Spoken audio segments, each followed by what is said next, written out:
human beings operate generally from desire, want, pleasure-seeking passions, or fear, or conditional love, or taproot drives, survival drives. And that's been the traditional mode and process and dynamic of humanity for like forever. In the past, we're not required for it to continue for another day. We're not required to operate that way. We're not required to operate tribally or egoically. We can change. We can simply choose to change. There will be internal resistance to that change. Humanity has been taught that the way that they're supposed to change themselves or each other or the world is via self-judgment and fear and coercion, control, or through monetized motivation, meaning offering benefits or incentives, and that should be the change process of the world. So greed and competition have been modes that we've utilized historically to bring about change. And these are all non-optimal modes of bringing about change and transformation because they tend to have such toxic byproducts associated with them. Competition, fear, control, destructive intention, judgmentalness, criticism.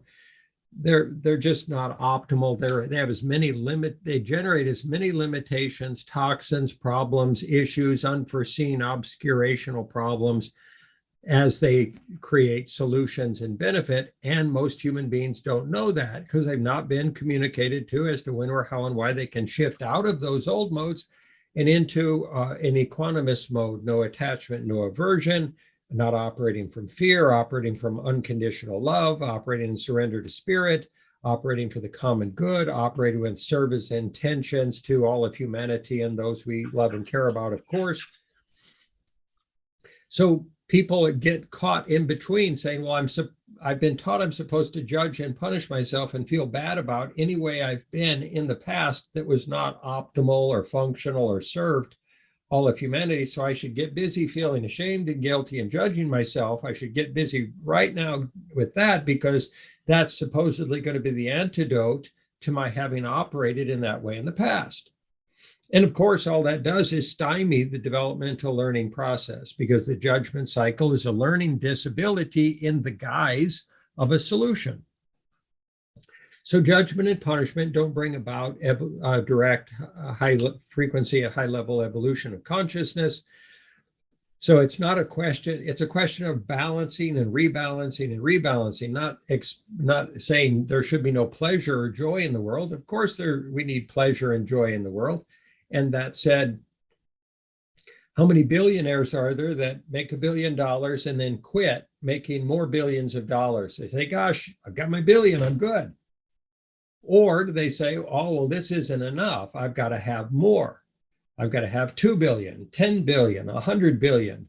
And I've got to compare myself to the other billionaires and compete against them egoically and feel less than them if I have less billions and feel better than them if I have more billions. You see this whole hierarchicalized, statusified, egoified, tribalized dynamic generates insatiable feeding.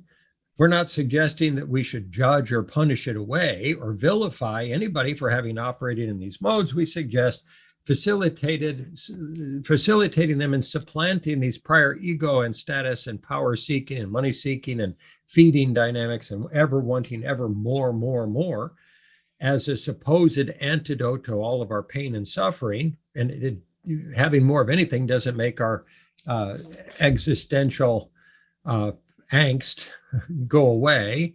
It doesn't solve our fear, our pain, our insecurities, our tendencies to judge or punish ourselves or to feel ashamed.